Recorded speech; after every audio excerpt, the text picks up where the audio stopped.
Hello friends, सभी को मेरा नमस्कार। इस भाग में हम अध्याय 11 क्षेत्रमिति प्रश्नावली 11.2 पे चर्चा करेंगे। तो 11.2 के पहले हम बहुत सारे सूत्र हैं चतुर्भुजों के, उस सूत्र के बारे में बताते हैं आपको। तो देखें, समलम चतुर्भुज का क्षेत्रफल है ना, मैं इस तरफ में लिखते चलता हूँ।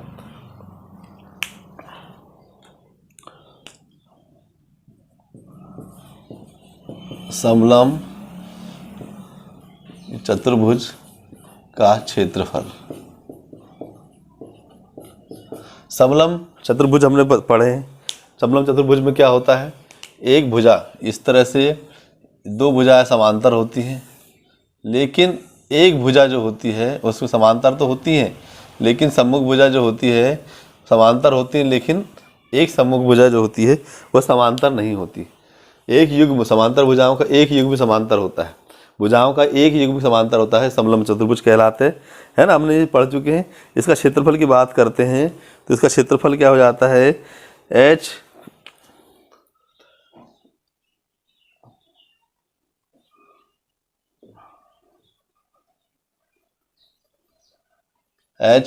कोष्टक में a/b/2, ठीक है, इस तरह से होता है।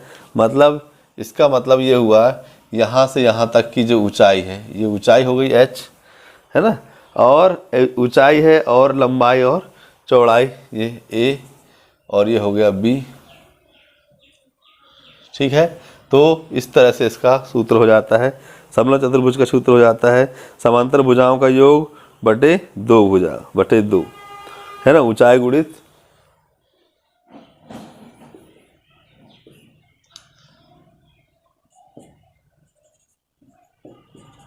ऊंचाई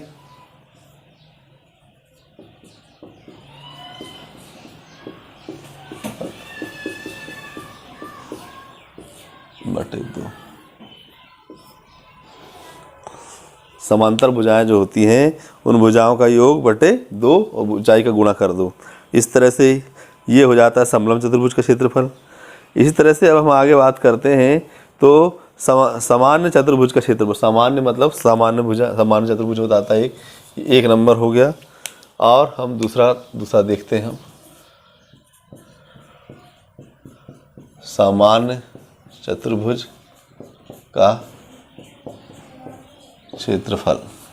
सामान्य चतुर्भुज का क्षेत्रफल क्या हो जाता है, सामान्य चतुर्भुज का क्षेत्रफल हो जाता है 1/2 हो जाता है, और विकर्ण और कोष्टक में h1 धन h2, है ना, कोष्टक में क्या हो जाता है h1 धन h2। यहाँ पे h जो है वो विकर्ण पर खींचा गया लंब है ना। तो इसको हम कह सकते हैं 1/2 गुणा विकर्ण और गुणा कोष्टक में विकर्णों पर लंब 1 धन लंब 2। इस तरह से लंब मतलब ऊंचाई, है ना, उसको हमने ऊंचाई से लिख दिए।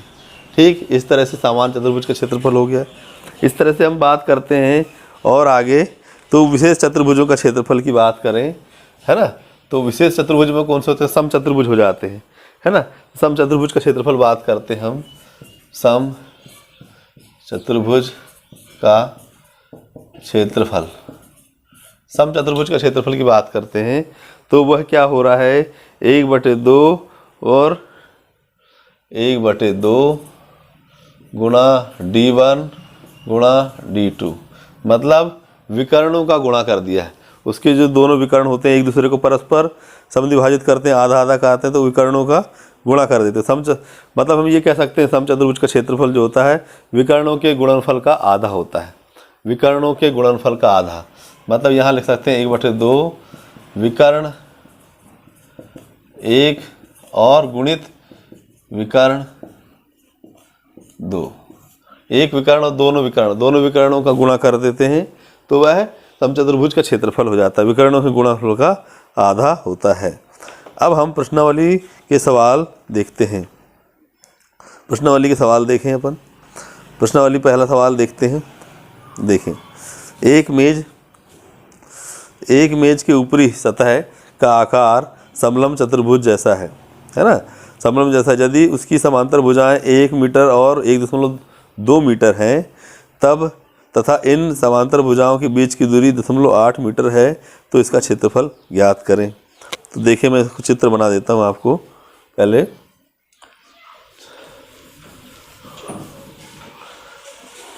ये मेज कुछ ऐसे बना हुआ है,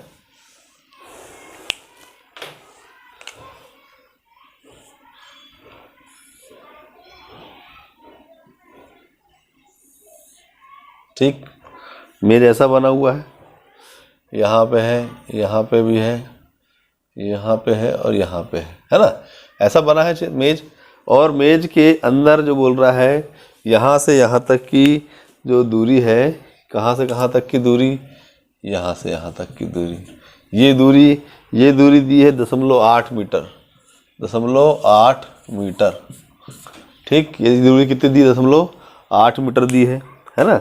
और इसके बाद ये जो दूरी है यहाँ से लेके यहाँ तक की दूरी, ये कितनी दी हुई है, 1 मीटर दी है, 1 मीटर दी हुई है यहाँ से यहाँ तक की दूरी, है ना। ये दूरी कितनी दी हुई है, 1 मीटर दी हुई है। और ये जो नीचे वाला जो हिस्सा है इसकी दूरी यहाँ से यहाँ तक की जो दूरी दी हुई है, ये जो दूरी दी हुई है ये दी है 1.2 मीटर, ऐसा। इस तरह से हमारे पास सवाल दिया हुआ है। तो हम देखते हैं क्या कि भाई समलंब चतुर्भुज का क्षेत्रफल का सूत्र क्या होता है, यहाँ लगा देते हैं अपन। तो यहाँ लिख सकते हैं अपन, एक बार दिया हुआ है कह के, है ना। पहला प्रश्न अपन कर रहे हैं, यहाँ लिख दीजिए दिया है, क्या दिया हुआ है भैया, दिया हुआ है h मतलब ऊंचाई। ये ऊंचाई कितनी दी हुई, ऊंचाई इसकी 0.8 मीटर, ठीक। और दूरी जो भुजाओं की दूरी है, भुजा मतलब ए मतलब हो गया अपन मान लिए 1 मीटर, और बी मतलब अपन ने ले लिए यहाँ पे 1.2 मीटर। तो सूत्र हो जाता समलंब चतुर्भुज का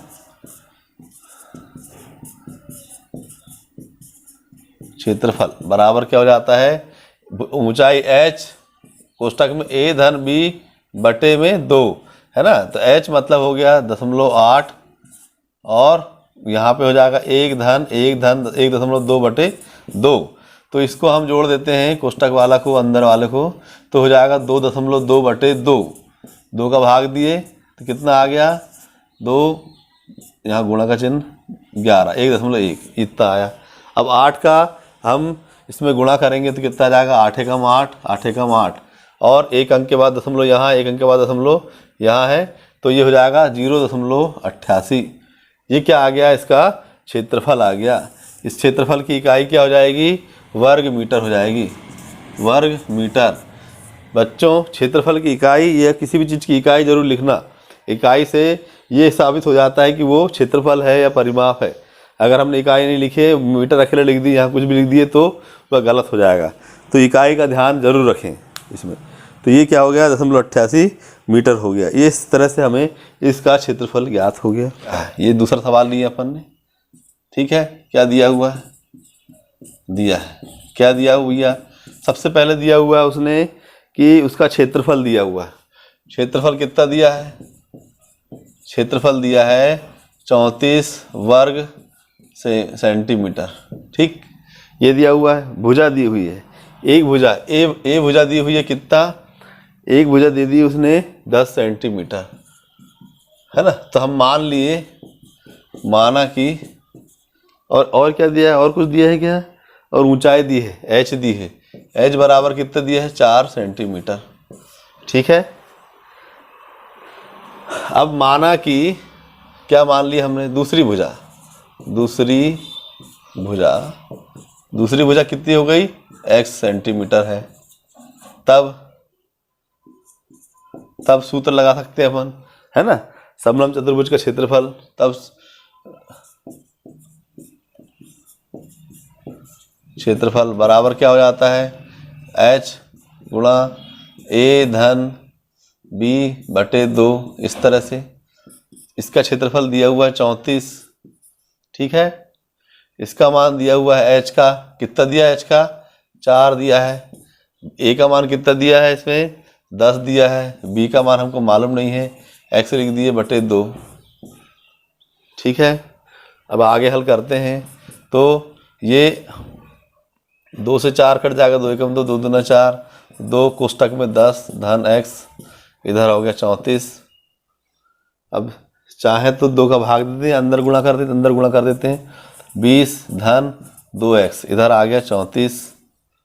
इस तरह से अब हम 20 को इस तरफ ले आते हैं, तो ये हो गया 34 ऋण 20, इधर हो गया 2x, या इसको ऐसा लिख सकते हैं 2x बराबर 34 ऋण 20, 34 में से 20 गया तो 14, और 2x, तो x बराबर 14 बटे 2, 2 एकम 2, 2 सत्ते 14, मतलब 7 सेंटीमीटर।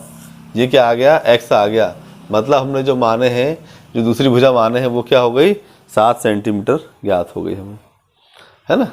इस तरह से हमें सवाल हल करना है। सवाल नंबर 4 कहता है एक ये खेत बना हुआ है एक इस तरह से,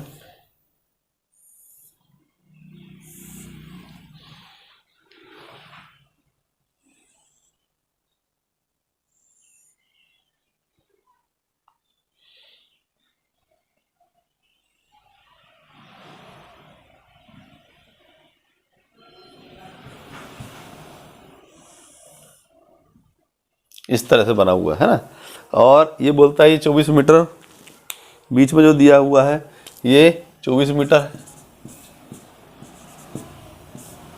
ठीक है, और यहाँ पे जो बना हुआ है ये वाला, ये यहाँ से इस पर खींचे, इसकी लंबाई कितनी दी है 13 मीटर, 13, और इसको जो खींचा हुआ है इसकी दी है 8 मीटर। ठीक, इस तरह से दिया हुआ, मतलब ये वाला जो है सूत्र हमारे पास, सामान्य चतुर्भुज का क्षेत्रफल 1/2, डी मतलब हो गया विकर्ण, है ना। ए सी जो हो गया विकर्ण हो गया, ए सी क्या हो गया इसका विकर्ण हो गया, बी डी ये हो गया, इसकी 2 भुजाएं और हो गई। तो इस तरह से ये दिया हुआ है।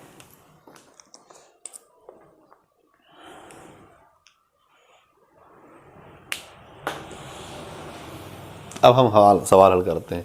तो सामान्य चतुर्भुज का क्षेत्रफल लिखते हैं, क्या होगा,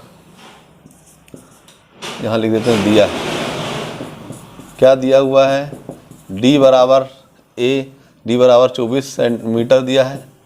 ठीक है, और यहाँ पे एच, एक एच बराबर कितना दे दिया है 13 मीटर, दूसरा एच टू बराबर दिया है 8 मीटर, है ना। तो सामान्य चतुर्भुज का क्षेत्रफल, सामान्य चतुर्भुज का क्षेत्रफल क्या हो जाएगा 1/2 डी गुना H1 धन H2। सेम इसी की तरह है जैसा ये है ऊपर वाला, सेम ये भी वैसा ही है ना। तो 1/2 लिखेंगे, यहाँ विकर्ण कितना लिखा है 24, गुणा कोष्टक में लिखेंगे अपन 13 और 8, 13 धन 8। ठीक, ये 24 को काटेंगे 2 से, 2 एकम 2, 12, 12 आ गया कोष्टक गुणे में 13 और 8, 8 और 3 11, 21, 13 और 8 21, 12 और 21 से गुणा कर देंगे, 12 एकम 12 की 2 हासिल का 1, 12 दूनी 24 और 2, 24 और 1 25, इतना। ये क्या आ गया इसका क्षेत्रफल, इसकी इकाई क्या है मीटर है, तो ये इसकी इकाई क्या हो जाएगी वर्ग मीटर हो जाएगी। इस तरह से हमें सवाल हल करना है। चौथा सवाल लिया अपन ने, इस तरह से तीसरा सवाल भी दिया, 5वां सवाल भी दिया है कि भाई किसी समचतुर्भुज के विकर्ण दिए हुए हैं तो इनका क्षेत्रफल क्या होगा, विकर्णों का गुणा कर दो क्षेत्रफल निकल जाएगा। देखें इसको मैं यहीं पर बता देता हूँ, 5वां सवाल है, ये लिखा हुआ है इसमें कि विकर्ण है ना, मतलब दिया क्या है इसमें, दिया क्या है इसमें, दिया है D1 बराबर कितना लिखा है, D1 बराबर 7.5 सेंटीमीटर, और D2 बराबर कितना लिखा है, D2 बराबर लिखा है 12 सेंटीमीटर, है ना।